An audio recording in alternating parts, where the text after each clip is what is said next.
तो आज हमने राज्य के मंत्रियों को बुलाया था। कल दिन भर परिवहन विभाग के हमारे सचिव उमाशंकर जी और देश के सभी स्टेट के सचिव और ट्रांसपोर्ट कमिश्नर, इनकी दिन भर मीटिंग हुई और आज हमने 7 जनवरी में 27 राज्यों के मंत्री आए थे, परिवहन मंत्री। उनके उपस्थिति में 17 विषयों पर चर्चा की है। ये दोनों मीटिंग में विशेष रूप से इस सेक्टर को ट्रांसफॉर्म कैसे करना, इसके बारे में ट्रांसपोर्ट सेक्टर को वर्ल्ड स्टैंडर्ड का करते हुए इसमें जो कमियां हैं उसको दोनों मिलकर, सबने मिलकर कैसे सुधारना, इसके ऊपर विचार हुआ। सबसे पहले प्रायोरिटी रोड सेफ्टी के लिए थी और रोड सेफ्टी में 2024 का जो ये आ रहा है उसमें 1,80,000 मौतें हुई है। 30,000 लोगों की मौतें जो है वो हेलमेट न पहनने के कारण हुई है। दूसरी गंभीर बात यह है कि 18 से 34 वयोवर्ग में 66% मौतें हुई है। हमारी स्कूल और कॉलेज के सामने एग्जिट एंट्री पॉइंट में उसकी ठीक व्यवस्था न होने के कारण 10,000 बच्चों की मौतें हुई है। हमारी स्कूल के लिए जो ऑटो रिक्शा है और जो मिनी बस है उसके बारे में भी हमने नियम बनाए ताकि इसके एक्सीडेंट में बड़े प्रमाण पर मौतें हुई है। तो पहली बात तो रोड सेफ्टी, इस विषय पर काफ़ी डिटेल में चर्चा हुई और ब्लैक स्पॉट्स को आइडेंटिफाई करना, रोड इंजीनियरिंग, ऑटोमोबाइल इंजीनियरिंग में हमने सुधार किए हैं और ड्राइवर्स के बारे में लेन डिसिप्लिन है। बाद में सिग्नल का कानून के प्रति आदर और सम्मान रखने के लिए ड्राइविंग लाइसेंस के न होने के कारण ऐसे भी लोगों ने गाड़ियां चलाई, उसके कारण भी करीब 3,000 मौतें हुई है। तो ये सब आइडेंटिफाई करके रीजन पे चर्चा हुई और आगे सबने मिलकर ये निर्धार तय किया है कि हम इसको कम करने की कोशिश करेंगे। दूसरा इम्पोर्टेंट एजेंडा था वो ड्राइविंग ट्रेनिंग सेंटर का था। हमारे देश में 22 लाख ड्राइवर्स की कमी है और उसके ऊपर भी आज हमने एक नई पॉलिसी बनाई है और वो पॉलिसी जो है इस किताब में जो आपको देंगे, तो ये भी चर्चा उसमें हुई। बाद में जब एक्सीडेंट होता है तो हमने एक नई स्कीम शुरू की है, कैशलेस ट्रीटमेंट। और एक्सीडेंट होने के बाद तुरंत 24 घंटे के अंदर जैसे पुलिस में इंफॉर्मेशन जाएगी तो डॉक्टर जो होगा उसको, वो जो पेशेंट एडमिट होगा उसको 7 दिन तक ट्रीटमेंट का खर्चा या मैक्सिमम अप टू 1.5 लाख रुपए हम तुरंत देंगे उसकी ट्रीटमेंट के लिए। बाद में हीट एंड रन विक्टिम्स जो है उसमें भी मृत्यु होती है तो हम 2 लाख रुपए देंगे। इसके साथ साथ ये कैशलेस ट्रीटमेंट में हमने पायलट प्रोजेक्ट कुछ राज्यों में किए, कुछ कमियां ध्यान में आई, उसको सुधार कर अब नए आदेश हम वितरित करेंगे और ये भी निश्चित रूप से उपयोगी होगा। IIT मद्रास ने एक अच्छा ऐप तैयार किया है जिसमें ट्रांसपोर्ट सेक्टर को एक प्रकार जो अनेक रिफॉर्म है वो सब उसमें आए हैं, तो उसको भी लॉन्च किया गया। हम सर्कुलेशन इकोनॉमी को प्रधानमंत्री जी ने बहुत प्राधान्य दिया है और इसलिए स्क्रैपिंग पॉलिसी, इसके बारे में डिटेल चर्चा हुई। अभी जो गाड़ी लेते समय जो रजिस्ट्रेशन फी होती है उसमें अगर आपके पास स्क्रैपिंग सर्टिफिकेट होगा तो नई गाड़ी खरीदते समय आपको 50% यानी 50,000 रुपये की सहूलियत देने की योजना है। उसके साथ साथ जो मैन्युफैक्चरर है उन्होंने 1.5 से 3% तक कॉस्ट में अगर सर्टिफिकेट हो तो वो भी सहूलियत देंगे। अब नई गाड़ी खरीदते समय पुरानी गाड़ी को स्क्रैपिंग करने के बाद उसके सब फायदे जो है अब मिल रहे हैं और जिसके कारण देश में बड़े प्रमाण पर ये स्क्रैपिंग सेंटर शुरू हुए हैं। अभी ये संख्या हमारी अपेक्षा से कम है, करीब 78 to 82 वहाँ भी चालू हुए हैं, पर कम से कम 1,500 सेंटर्स खुले। और जो भारत सरकार की योजना है कि राज्य सरकार अगर अपनी गाड़ियाँ, बसेस, ट्रक स्क्रैपिंग करती है तो उनको कुछ मदद भी दी जाती है, उसके ऊपर भी चर्चा हुई और ये भी आज मीटिंग की प्रमुख विशेषता थी। स्क्रैपिंग के कारण हमारी ऑटोमोबाइल इंडस्ट्री बहुत आगे जाएगी क्योंकि aluminium, copper, rubber, steel and plastic इसका रिसाइकलिंग होता है और अभी कुछ स्पेसिफिक पार्ट ऐसे हैं अभी मारुति का स्क्रैपिंग सेंटर है सुजुकी का, उसके पार्ट जापान में एक्सपोर्ट हो रहे हैं, और टायर जो है उसके भी पाउडर अब बिटुमेन में डाल रहे हैं। तो ये एक सर्कुलेशन इकोनॉमी बनेगी। तो इसमें स्क्रैपिंग पॉलिसी के कारण देश में नए रोजगार निर्माण होंगे। भारत सरकार और राज्य सरकार का मिलकर 18,000 करोड़ का जीएसटी बढ़ेगा, और इसके साथ हमारा एक्सपोर्ट बढ़ेगा। हमारी ऑटोमोबाइल इंडस्ट्री पहले 7वें नंबर पे थी, अभी 4 महीने पहले हमारी इंडस्ट्री ये 4थे नंबर से 3रे नंबर पर आई है। हमने जापान को पीछे डाला है। हमारी इंडस्ट्री का एक समय साइज जब 14 में हमारी सरकार आई तब 7 लाख करोड़ का था। अभी हमारे ऑटोमोबाइल इंडस्ट्री का साइज 22 लाख करोड़ का है। अमेरिका नंबर 1 पर है, उनका 78 लाख करोड़ है। चाइना नंबर 2 पर है, उनका 47 लाख करोड़ है, और भारत 22 लाख करोड़ है। अभी इसके सबके कारण हम लोग जिस प्रकार से स्क्रैपिंग पॉलिसी, ऑटोमोबाइल को प्रोत्साहन मिला है, अल्टरनेटिव और बायोफ्यूल में हम वर्ल्ड में लीड कर रहे हैं। CNG, LNG, ethanol, methanol, hydrogen, green fuel और अल्टरनेटिव फ्यूल, इलेक्ट्रिक, हाइड्रोजन, तो उन सब की चर्चा भी इस मीटिंग में हुई। ये जो हमने ड्राइविंग सेंटर के साथ फिटनेस सेंटर जोड़ दिए है, उसके ऊपर हमारा अनुदान भी है, तो उसके कारण ये भी काफ़ी बड़े प्रमाण पर आएगी। हमारी एक बहुत अच्छी स्कीम यशस्वी हुई है, भारत एनकैप। अब इसकी स्टैंडर्ड होते हैं स्टार रेटिंग, और हमारे यहाँ पहले बहुत सी हमारे यहाँ की कुछ गाड़ियाँ थी वो स्टार रेटिंग में फेल हो गई और वर्ल्ड में वो भेजी गई थी। अब धीरे धीरे हमारे यहाँ के सब कार मैन्युफैक्चरर स्टार रेटिंग पे अपनी गाड़ियाँ भेज रहे, जिसके कारण क्वालिटी में बहुत सुधार हुआ है। 6 एयरबैग्स भी आई है, कुछ जगह 7 भी आई है। तो ओवरऑल ये सुरक्षा के दृष्टि से ये जो भारत एनकैप का जो रेटिंग हुआ, ये इसके कारण ऑटोमोबाइल सेक्टर में एक क्वालिटेटिव चेंज आया है। आज हमने एक बात का निर्णय किया कि हमारे ई रिक्शा 2014 में हमने लाए थे, और ये रिक्शा की विशेषता ये थी कि 2 करोड़ लोग आदमी आदमी को खींचने का काम करता था, और विशेष रूप से कुछ जगह पे आदमी को कंधे पे जू रखकर फिर खींचता था। तो मुझे हमारे डिपार्टमेंट की ये 11 साल की सबसे बड़ी उपलब्धि कोई है, तो ये जो सामाजिक और आर्थिक शोषण था गरीब व्यक्ति का, उससे हमने मुक्ति दिलाई और मैकेनाइज्ड ड्रिवन ई रिक्शा देश में लाई। अब ई रिक्शा के बाद ई कार्ट भी आई, कोई बोरा 1 क्विंटल का पीठ पर नहीं रखता, तो वो भी ई कार्ट में आया। अब ये ई रिक्शा में ऐसा हुआ कि सस्ता, उस समय हमने गरीबों के हितों में ध्यान में लेकर उसके कोई स्टैंडर्ड ज़्यादा पक्के नहीं किए, जो एग्जिस्टिंग मार्केट पे ISI स्टैंडर्ड पार्ट से वो यूज करके वो बनाओ, ये हमने अनुमति दी थी। पर अभी आज हमने ये आज तय किया कि जैसे हमने भारत एनकैप ये 4 व्हीलर के लिए और बाकी के लिए जो स्टैंडर्ड्स विशेष रूप से तय किए हैं, तो ई रिक्शा के लिए भी हम लोग ये करेंगे कि इसकी कीमत ना बढ़े पर इसकी क्वालिटी अच्छी हो, और ये 2-2 साल में खराब हो जाती है, गरीब लोग फंस जाते हैं। तो अब इसका स्टार रेटिंग होगा, और स्टार रेटिंग के कारण गरीब लोग अच्छे क्वालिटी का ही रक्षा खरीदी करेंगे।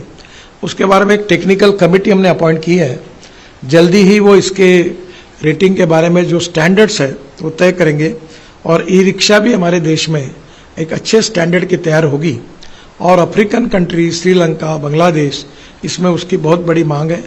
अब बड़ी बड़ी ऑटोमोबाइल कंपनी भी इस क्षेत्र में आ रही है, तो मुझे ई रिक्शा और ई कार्ट ये आगे बहुत बड़ा गरीबों को रोजगार देने वाला है, इसका भी हमने सुधार किया। मोटर व्हीकल एक्ट हमने जो लाया था उसमें काफ़ी सुझाव लोगों की तरफ से आए थे। उसमें विशेष रूप से ये जो राज्य सरकार के भी कुछ सुझाव थे, कुछ एसोसिएशंस के भी थे, जनता से भी आए थे, और उन सुझाव को हमने पूरा इकट्ठा किया। कल सेक्रेटरी और सभी राज्य सरकार के सेक्रेटरी और ट्रांसपोर्ट कमिश्नर के साथ उनके और सुझाव आए। सब सुझाव पर अध्ययन करके 1 महीने तक इसका पूरा ड्राफ्ट फाइनल करके हम कैबिनेट के लिए ये बिल भेजेंगे, और भविष्य में आने वाला जो अधिवेशन है उसमें हम ये मोटर व्हीकल एक्ट जो प्रपोज है अमेंडमेंट के साथ, वो भी हम उसमें सुधार बिल पार्लियामेंट की मान्यता के लिए लाएंगे। ऑल इंडिया टूरिस्ट परमिट के बारे में सुप्रीम कोर्ट तक भी केस गई थी, और उसके बारे में भी विस्तृत चर्चा हुई। कुछ राज्यों के भी उसमें कुछ ग्रीवेंसेस रिजर्वेशंस थे और मैंने अनुरोध किया सेक्रेटरी से कि आपके अध्यक्षता में सब सेक्रेटरी को बुलाकर उनके लेजिटिमेट और जेन्युइन प्रॉब्लम को समझकर फिर इसके बारे में कुछ हमने ये सॉल्यूशन निकालेंगे। इसके बाद जो हमारी नंबर प्लेट है नई HSRP, ये इसके बारे में अभी मैन्युफैक्चरर ये नंबर प्लेट लगा रहे हैं, पर बीच में डुप्लीकेट कुछ कंपनियां ऐसी आई और कुछ राज्यों में इसके कारण अनियमितता हुई। कुछ समय 2 नंबर की प्लेट मिली। इसकी गंभीरता को लेकर ट्रांसपेरेंसी के साथ ये प्लेट बने और इसके लोग लगाए और इसके बारे में भी मैकेनिज्म पे चर्चा हुई। BS सीरीज, जैसे आप पत्रकार हैं, आज महाराष्ट्र में, कल गुजरात में जाएंगे, तो कल तो आपको गाड़ी का ट्रांसफर करने में बहुत दिक्कत पड़ती थी, तो भारत सरकार ने ये BH सीरीज की है, तो आपको वहाँ जाके कोई तकलीफ नहीं होगी, वहाँ जाकर आपके प्रॉब्लम सॉल्व होंगे। तो ये BS सीरीज नंबर प्लेट की भी चर्चा हुई। हमारी टोटल 56 फेसलेस RTO सर्विसेज है। कुछ राज्यों ने 36, किसी ने 38, किसी ने 40 लगाई है। ये ट्रांसपेरेंट है, टाइम बाउंड है, रिजल्ट ओरिएंटेड है और करप्शन फ्री है। तो आज हमने आग्रह किया कि भाई इसके बारे में सब राज्य इसको करके जनता को इसमें रिलीफ देने में मदद करें।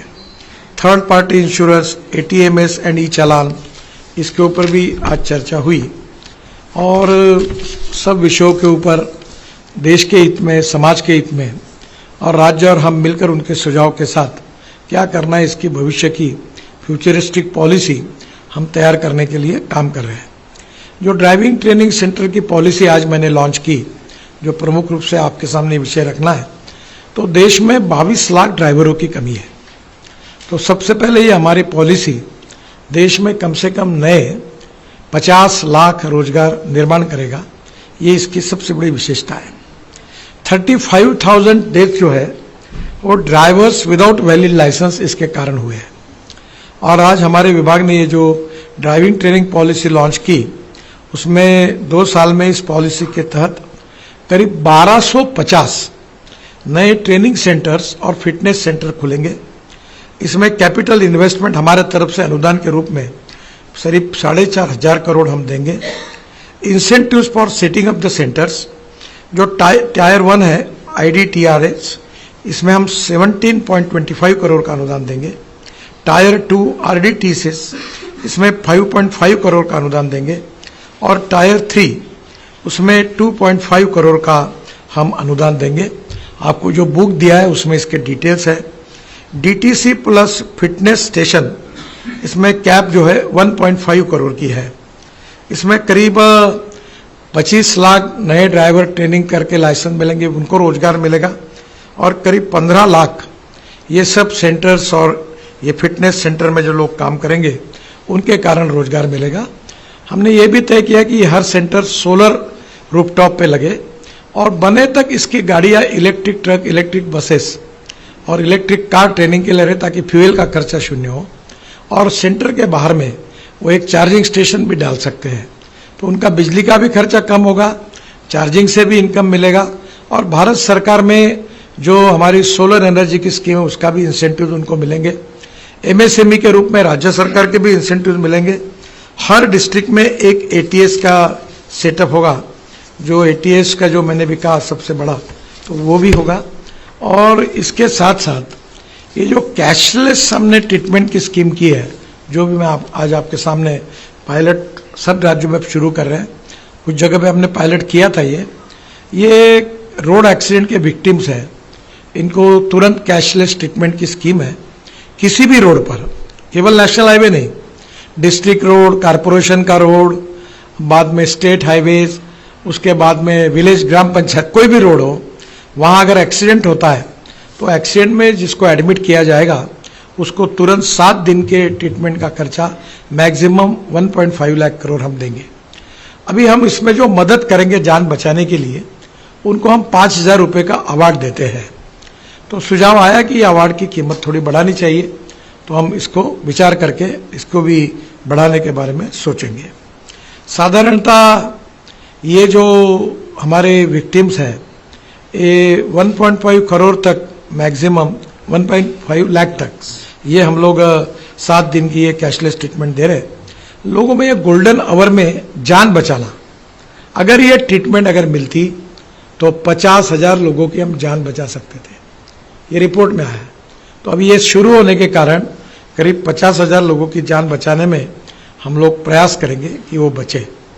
ये इम्प्लीमेंटिंग एजेंसी है नेशनल हेल्थ अथॉरिटी और स्टेट एजेंसी। इसके साथ हमारे यहाँ जो आयुष मिनिस्ट्री में जो हॉस्पिटल रजिस्टर हुए और राज्य सरकार के हैं, उनको हमने इसमें साथ में लिया है। इस स्कीम का पायलट प्रोजेक्ट आसाम, चंडीगढ़, पंजाब, उत्तराखंड, हरियाणा और पांडिचेरी में किया गया। उसके कुछ लर्निंग्स मिले, उसके आधार पर स्टेट गवर्नमेंट की मदद से इस स्कीम को हमने देश भर में रोल आउट करने के लिए अब लॉन्च कर रहे हैं। मार्च के पहले करेंगे और ये सुधार इस स्कीम का हमने पूरा इसमें किया हुआ है। ये डिटेल इस स्कीम का इसमें है। रोड सेफ्टी में हम बड़े बड़े प्रोग्राम कर रहे हैं। कल मुंबई में बहुत बड़ा प्रोग्राम हुआ और शंकर महादेवन ने एक बहुत सुंदर गीत, इसके ऊपर शायद आपके ध्यान में आया होगा, यूट्यूब पर भी आया है सब जगह पर, और कल टीवी 18 ने सब रीजनल लैंग्वेज में भी ये प्रोग्राम आया था बच्चों का। तो अब उसको गीत को हमने सभी रीजनल लैंग्वेज में ट्रांसलेट करने का निर्णय किया है। तो ये सभी भारतीय भाषाओं में, और शंकर महादेवन उसको गाएंगे। तो ये एक स्कूल में बच्चे गाए और हमने कॉन्सेंट्रेशन जो किया है वो 8 साल से 16 साल के बीच में जो है उनको रोड सेफ्टी का महत्व बनाकर इन लोगों को हम संवेदनशील और जिम्मेदार नागरिक कैसे बने, कानून के प्रति डर भी नहीं और सम्मान भी नहीं, एक विचित्र अवस्था है। तो इसमें हम एनजीओज, सोशल ऑर्गेनाइजेशन, बाद में अब कल मेरी मीटिंग है नेहरू युवा केंद्र के लिए आदरणीय मनसुख भाई मांडविया जी के साथ, उनका भी हम सहयोग मांग रहे हैं। और इसके साथ एजुकेशन इंस्टीट्यूशन, यूनिवर्सिटीज़, मीडिया, इनका सबका हमको सहयोग चाहिए, क्योंकि आपके सबके सहयोग के बिना जब तक ह्यूमन बिहेवियर नहीं बदलेगा, रेड सिग्नल होगा तो हम रुकेंगे, रोड क्रॉस करते समय रेड सिग्नल होगा तो रुक जाएंगे, फिर जाएंगे। हम हेलमेट न पहनने के कारण 30,000 लोगों की मृत्यु हुई, हम हेलमेट पहनेंगे। अब बेल्ट हमने सामने भी लगाए, पीछे भी लगाए, नहीं बजाएंगे तो हॉर्न बजने का ऑर्डर किया है, तो हम लोग बेल्ट लगाएंगे। तो ये जो छोटी छोटी बातें हैं उसके कारण ही हम बहुत लोगों की जान जा रही है, यंग लड़के लड़कियां, इनकी जान जा रही है। उन परिवारों का नुकसान हो रहा है जिनके घर से एक आधा लड़का होगा वो भी चला जाता है। ये बहुत तकलीफ का विषय। मेरा खुद का एक्सीडेंट हुआ है, मेरा पैर 4 जगह पूरा टूट गया था, मैं इस संकट से गुजरा हूँ। तो मुझे लगता है कि ये आगे भविष्य में ना हो, हम जीरो फर्टिलिटी की ओर जाए। पर हम 10 साल बहुत कोशिश की, ऑटोमोबाइल इंजीनियरिंग में सुधार किया, रोड इंजीनियरिंग में हमने ब्लैक स्पॉट्स के बारे में सुधार किया, पर हमको सफलता नहीं मिल पाई। इसका मतलब हमने और प्रयास करने की आवश्यकता है, और लोगों का सहयोग लेने की आवश्यकता है। इसलिए ड्राइवर अच्छे बनेंगे और उनकी भी छोटी सी, अभी अमेरिका में इतना बड़ा किताब अध्ययन करना पड़ता है। ड्राइविंग लाइसेंस मिलना सबसे आसान अगर किसी देश में है तो उसका नाम हिंदुस्तान है। अब हमको ये थोड़ा सा एक कंप्यूटर पर, हमारे लैपटॉप पर, या हम लोग एक छोटी सी एक ऐसी परमिटेशन कॉम्बिनेशन टाइप सिस्टम में एक छोटी टेस्ट भी करने का पंजाब सरकार ने शुरू की, वो देश में लागू करें ताकि लोग सीरियस हो। और ये human behaviour, rules of the road, कानून के प्रति डर और सम्मान, ये लोगों को बदले बिना नहीं होगा। आप भी इसमें हमें जरूर सहयोग करिए, यही अनुरोध है। देखिए, ये जो रोड एक्सीडेंट्स हो रहे हैं इसमें तो मैं भी बहुत संवेदनशील हूँ। अब देखो, आपको बताता हूँ, परसों राजस्थान में वो गैस सिलेंडर वाला हादसा हुआ, तो मैंने हमारे सेव लाइफ फाउंडेशन की टीम को भेजा। कल उनका मुंबई में मुझे उन्होंने प्राथमिक जानकारी दी, अब दोनों जगह पर वो रिपोर्ट मुझे दे रहे हैं। तो हम लोग हर ऐसे बड़े एक्सीडेंट का अध्ययन करते हैं। अब एक्सीडेंट के बाद ध्यान में ये आया, हम एम्बुलेंस को तुरंत बुला लेते हैं। एम्बुलेंस में स्ट्रेचर होता है, ऑक्सीजन सिलेंडर होता है, सलाइन होता है, सब कुछ होता है। एम्बुलेंस के साथ क्रेन भी हमने कुछ जगह ये की है, पर एक प्रैक्टिकल अड़चन ये ध्यान में आई कि वहाँ ट्रक, बस जो होती है और कार अंदर जाके चपक जाती है और लोग उसमें फंस जाते हैं। तो चाहे डेड बॉडी हो चाहे जख्मी हो, उसको निकालने के लिए 3-4 घंटे लगते हैं। फिर हमने एम्बुलेंस के कोड में एम्स के डॉक्टर और आईआईटी के इंजीनियर्स मिलकर कमेटी तैयार की और अभी कुछ टूल्स भी ऐसे दे रहे कि गाड़ी को और बस को वो काट सकेंगे। तो एम्बुलेंस का आइडियल कोड ऐसा है कि वो मल्टीपर्पज काम करेगा। अभी कल जो एक्सीडेंट जयपुर में हुआ उसमें ध्यान में आया कि वो सुबह 4:30 बजे से लेकर 9:30 बजे तक वो चला रहा था। अब प्रॉब्लम यह है कि हमारे यहाँ यूरोप में अगर हम लोग जाएंगे तो तुरंत 8 घंटे होने के बाद ड्राइवर नीचे उतर जाता है, गाड़ी बंद हो जाती है, बोलो मैं नहीं चलाऊंगा। तो अभी एक ऐसा सुझाव आया कि एक अपना जो आधार का कार्ड है उसके साथ उसको जोड़कर एक स्वैपिंग होगा। जब वो बस में बैठेगा चलाने के लिए 8 घंटे के बाद वो इंजन बंद होगा तो नया आदमी आके उसको स्वैपिंग करेगा। बाद में हमने आज ये 3 बड़े डिसीजन लिए हैं इलेक्ट्रॉनिक का यूज करके, ब्रेकिंग सिस्टम और ड्राइविंग सिस्टम में। उसको भी हम लोग टेक्नोलॉजी पॉइंट ऑफ व्यू जितना परफेक्ट कर रहे हैं। एक बात ध्यान में आ रही कि ये मैंने आज विषय रखा और ये कि 8 घंटे के बाद अगर हम प्रोहिबिट करें कि भाई गाड़ी नहीं चलाएगा तो हमारे पास ड्राइवर का शॉर्टेज है। तो ये थोड़ा सा प्रॉब्लम भी बड़ा सब दृष्टि से विचार करना पड़ेगा। तो मैंने आप स्टेट ट्रांसपोर्ट वालों को मंत्रियों को कहा आप लोग भी विचार करिए, इधर जाएंगे तो ये नुकसान, इधर जाएंगे वो नुकसान।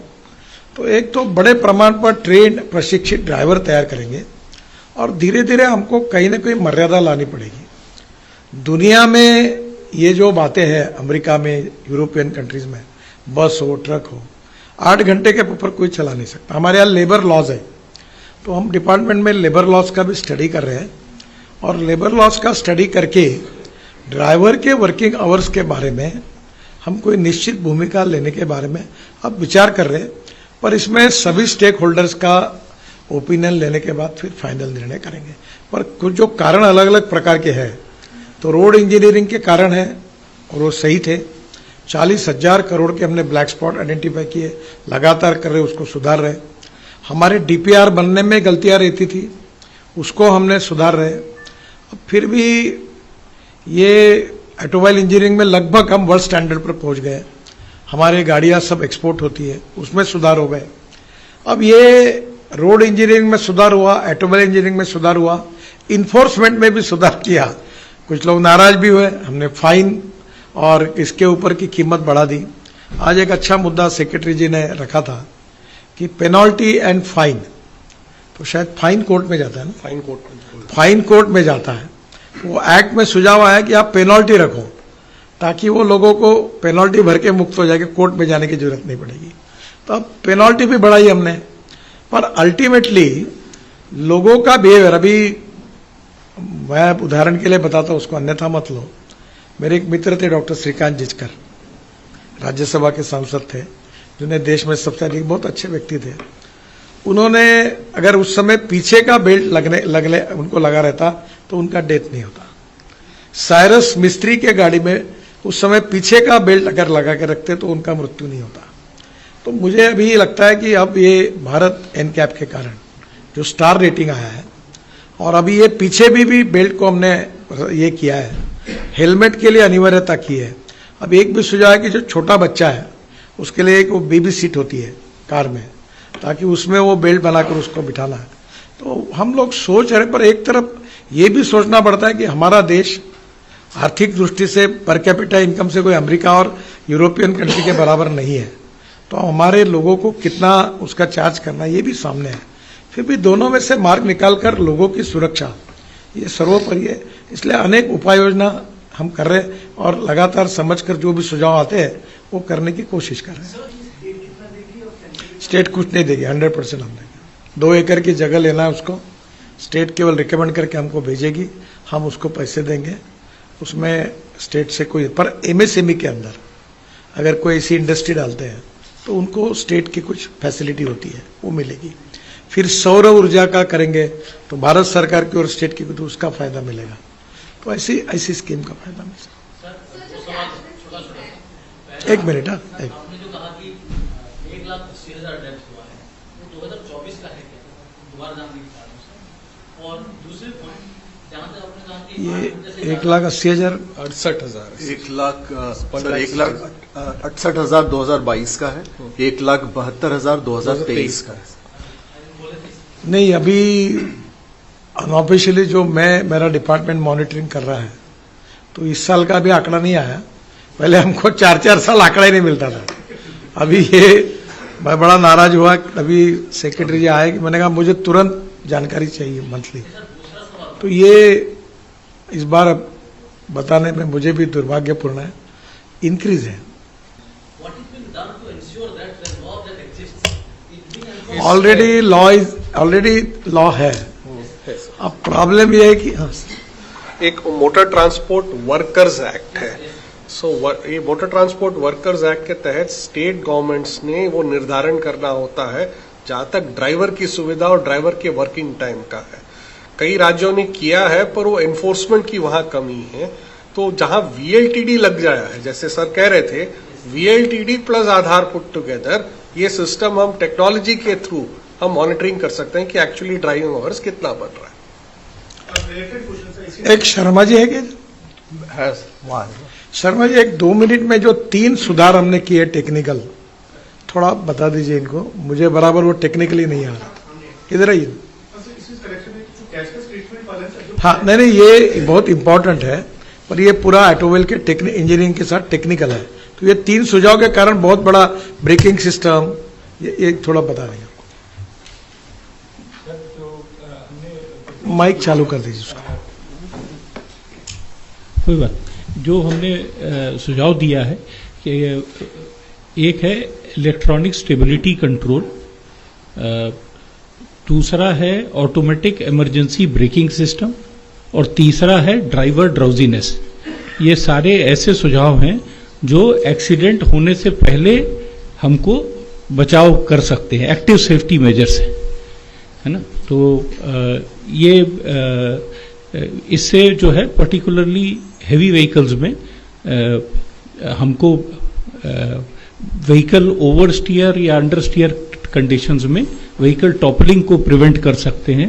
कोलिजन 2 गाड़ियों के बीच में प्रिवेंट हो सकता है, और ड्राइवर की ड्राउजीनेस के केस में एक ऑडियो अलर्ट जारी हो सकता है, जिससे ये बताया जा सके कि ड्राइवर ड्राउजी कंडीशन में है और उसको जागने की जरूरत है या कुछ देर गाड़ी साइड करके आराम करने की आवश्यकता है।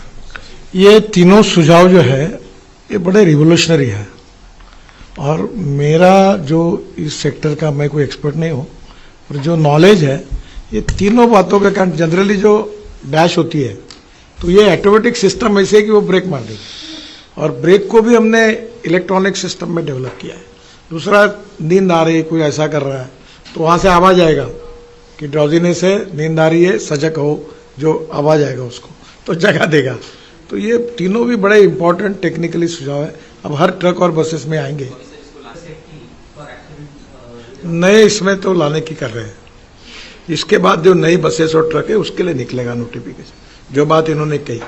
पुराने इसमें ये हो सकता है, टेक्निकली नहीं हो सकता, इसकी जानकारी नहीं, शायद नहीं हो सकेगा। प्रोस्पेक्टिव सर, उसका तो सर व्हीकल बॉडी में, बॉडी वगैरह में चेंजेस है।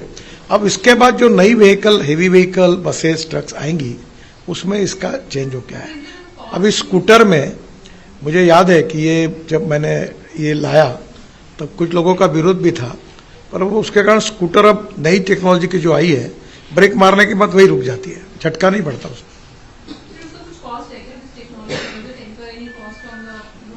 कॉस्ट जो आती है वो आएगी, वो मार्केट ड्रिवन फोर्स पे डिपेंड करेगी, पर सेफ्टी के बारे में अब हम कॉम्प्रोमाइज नहीं करेंगे। हाँ, ये मैंडेटरी होगा, यस, बिल्कुल। जहां हमको अभी जब नया सर्कुलर निकलेगा कि ट्रक और बसेस के लिए टेक्नोलॉजी यूज करना उनके लिए अनिवार्य होगा उस क्राइटेरिया में, और ये बहुत ज्यादा खर्चे की बात नहीं है। अब जैसे एयर बैग्स थी, तो पहले एयर बैग 7 और 8 हजार रुपए की एक बोलते थे, फिर मैंने एयर बैग्स वाले मैन्युफैक्चरर को बुलाया तो वो 1200-1300 में देते थे। अब वो एक गाड़ी में 2 लगती थी, अब 6-7 हो गई, तो उस संख्या मैन्युफैक्चरर की हुई, इंपोर्ट माल लेना बंद हो गया। अब एयर बैग की कॉस्ट 600 रुपए हुई। तो क्या होता है कि जब कोई भी चीज शुरू होती है तो शुरुआत में उसकी कीमत कम ज्यादा होती है, पर जब वॉल्यूम बढ़ता है और इंडिया में उसका बनना शुरू हो जाता है तो यहाँ सस्ती भी होती है और एक्सपोर्ट भी शुरू हो जाता है। हम 670 रोड साइड एमिनिटीज बना रहे हैं, उसमें करीब 300-350 जगह पर, मेरा आंकड़ा कम ज्यादा हो सकता है, वहाँ हेलीपैड किया है। हेलीपैड, अब मैंने एविएशन मंत्री जी को कहा कि जैसे दिल्ली में वेदांत हॉस्पिटल है फॉर एग्जांपल, तो रूफटॉप पर सबको हेलीपैड की अनुमति दो। तो अगर मुंबई जयपुर दिल्ली रोड पर एक्सीडेंट हुआ और उसको लेकर हेलीकॉप्टर डायरेक्ट हॉस्पिटल में आ गया तो उसको तुरंत ट्रीटमेंट मिलेगी। इसमें कुछ कानूनी सुधार करने पड़ेंगे, अलाउ करना पड़ेगा, एविएशन के कुछ नियम भी है, पर हमारे हाथ में फिलहाल इतना ही है कि हमने बड़े प्रमाण पर ये हेलीपैड्स हमारे नेशनल हाईवे पर विशेष रूप से हम बना रहे हैं। और अब हमने एक नई योजना भी लॉन्च की, हम सफर। हमारा रोड पहले कर थी, पहले स्टेट हाईवे था, हमने सीधा किया तो कई 3 एकड़, कई 4 एकड़, कई 5 एकड़, 7 एकड़, ऐसी जगह वैसी पड़ी हुई है। तो वहां हम लोग एक योजना बनाए हम सफर, जहां पेट्रोल डीजल गैस पंप होगा, स्टेशन होगा, वहां अच्छे, मैं 5 स्टार शब्द नहीं यूज कर रहा, पर उस स्टैंडर्ड के वॉशरूम, टॉयलेट लेडीज और जेंट्स के लिए होंगे, और बच्चे के लिए माँ दूध पिला सकती उसकी रूम होगी, और हर आदमी जाने के बाद उसको साफ करना पड़ेगा, महिला और पुरुष को, इतना क्लीननेस होगा। वहाँ लैंडस्केपिंग होगा, 25 पेड़ कम से कम लगेंगे, और बाद में करीब 6 से 8 गाड़ियों का, बस और ट्रक का पार्किंग और 20 कार का पार्किंग ऐसा होगा। और वहाँ ये सब मेंटेन करने की जिम्मेदारी वो पेट्रोल पंप वाले की होगी।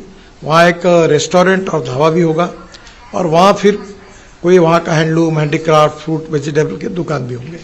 तो ये इस प्रकार की योजना को मैंने उनको कहा कि आप स्टेट की ओर से करना चाहते हैं तो 1 रुपए के लिस्ट पर हमारी पड़ी हुई जगह हम आपको देंगे, पर हमारे स्टैंडर्ड के हिसाब से वो बनना चाहिए, और इसका रेटिंग हम प्राइवेट एजेंसी को देंगे, और जो रेटिंग में कम होगा उनके परमिशन कैंसिल कर देंगे, ताकि इसका क्लीननेस और मेंटेनेंस और लोगों को अच्छी सर्विस से हमारी प्रायोरिटी है। समुंदर है मैडम ये सब। अभी मैं तंग होकर, एक सीजीएम आया और उसने एक रोड के पूरे अंडरपास कैंसिल कर दिए। पूरे रोड के एक्सीडेंट हो सकते, उसके लिए जितने पहले तो डीपीआर डिफेक्टिव था, ये आया उसने पूरे और कैंसिल कर दिए।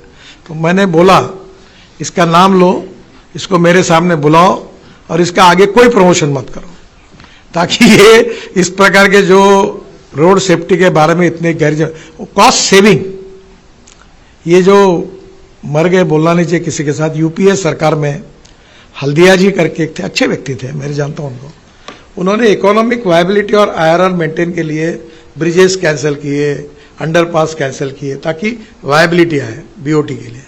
तो उसके परिणाम बहुत गंभीर है। अभी हमने तय किया हम कम रोड बनाएंगे, पर हम लोगों के सेफ्टी के साथ कोई खिलवाड़ नहीं करेंगे। अब डिफेक्टिव आता था, लोएस्ट आया, उसको डीपीआर बनाने का था, अभी वो भी हमने निकाल दिया। कोई भी आता था लोएस्ट में भर दिया, हम उसको डीपीआर देते थे, उसका डीपीआर घटिया होता था पूरा, फिर वो उसके ऊपर पूरा डीपीआर बदलता था, फिर सेक्रेटरी कहते थे कि ये पहले इसमें नहीं है, मैं देता नहीं, ये एडिशनल स्कोप ऑफ वर्क हो गया, ये वैल्यू बढ़ गई, फिर ये विवादों में और पूरे ज्ञानियों के कंट्रीब्यूशन में इतने ब्लैक स्पॉट तैयार हो गए। तब हम पुराने सुधार रहे और नए डिफेक्टिव नहीं हो इसके लिए चिंता कर रहे हैं। और ये एक्सीडेंट के बारे में मैं तो बहुत संवेदनशील हूँ, और हम इसको कोई कॉम्प्रोमाइज नहीं करेंगे, और छोटी छोटी बातों का मॉनिटरिंग करके हम सुरक्षित रोड, सेफ रोड, ये हमारा कंसेप्ट है। पर अब दुर्भाग्य ये है कि रोड अच्छे बने। तो एक विद्वान व्यक्ति मेरे पास आए और उन्होंने मुझे कहा कि ये देश में एक्सीडेंट्स हो रहे हैं, इसके लिए आप जिम्मेदार हैं। तो मैंने उनको पूछा कि मैं कैसा जिम्मेदार हूँ। तो वो बड़े, एक बहुत क्लास 1 बड़े ऑफिसर थे, हाईएस्ट। तो मैंने कहा मैं कैसे, बोला आप इतने अच्छे रोड बना रहे हैं, उसके कारण स्पीड बढ़ रही है, उसके कारण एक्सीडेंट हो रहे हैं। तो मैंने बोला एक काम करता हूँ, जो बना है उसमें हर 10 मीटर पे गड्ढे तैयार करता हूँ, ताकि स्पीड पैदल व्यक्ति की उसकी एक हो जाएगी तो प्रॉब्लम नहीं आएंगे। अब ये दोनों प्रकार के आर्गुमेंट है। हमें रोड भी फास्ट चाहिए, स्पीड भी मेंटेन करनी है, रूल्स ऑफ द रोड को ध्यान करते हुए हमको लोगों को सुरक्षित रूप से एक्सीडेंट नहीं होना चाहिए, इसकी भी चिंता करनी है। He will never hold the unnecessary देखिए any kind of ये बड़ा दोनों तरफ से विषय है। मैंने मुंबई पुणे एक्सप्रेस हाईवे बनाया और बनाते समय तो पहला हाईवे था देश का, और उसके बाद खूब एक्सीडेंट्स हुए। भक्ति बर्वे करके एक मराठी में बहुत बड़ी अभिनेत्री थी, उसका भी डेथ हुआ, तब मैं भी बहुत व्यथित हुआ। अब बाद में इस हाईवे का road safety audit save life foundation ने किया, तो मेरे ध्यान में ये आया कि जो आईआईटी, इंजीनियरिंग कॉलेजेस या एनजीओज है सेव लाइफ फाउंडेशन, इनका रोड का सेफ्टी ऑडिट ज़्यादा अच्छा हुआ। अब जैसे अभी टनल है, हमारे डिपार्टमेंट में अब हमको भी जिस प्रकार के एक्सपर्ट चाहिए उतने हमारे पास अवेलेबल उतने प्रकार के नहीं है, और जब एक्सीडेंट होते हैं तो प्राइवेट सेक्टर से लेने पड़ते हैं, तो इसमें दिक्कतें हैं, इसमें इंस्टीट्यूट कम है। अब ये टनल के डीपीआर तो सब फॉरेन कंसल्टेंट बनाते हैं, आईआईटी भी है, पर फिर भी प्रॉब्लम आ रहे हैं। इस विषय में एक सुझाव मैंने दिया, उस पर विचार कर रहे हैं कि एक आईआईटी को हम लोग 100 करोड़ रुपए देंगे, वो केवल ब्रिज पे ही काम करेगी, और पूरे वर्ल्ड में ब्रिज के स्टैंडर्ड, ब्रिज की क्वालिटी, नई टेक्नोलॉजी, एक आईआईटी टनल पे काम करेगी और एक आईआईटी रोड पर काम करेगी। क्योंकि अब ये ध्यान में आया कि हम अपने ही अधिकारियों के द्वारा जिस क्वालिटी को बारे में काम चाहते हैं, अपेक्षित करते हैं, उतना करने में हमको दिक्कतें आती हैं। तो इंडिपेंडेंट, इम्पार्शल और थर्ड पार्टी ऐसी कोई एजेंसी हो, तो आईआईटी का भी चयन करके, सरकारी है वो भी, तो उसका विचार कर रहे हैं।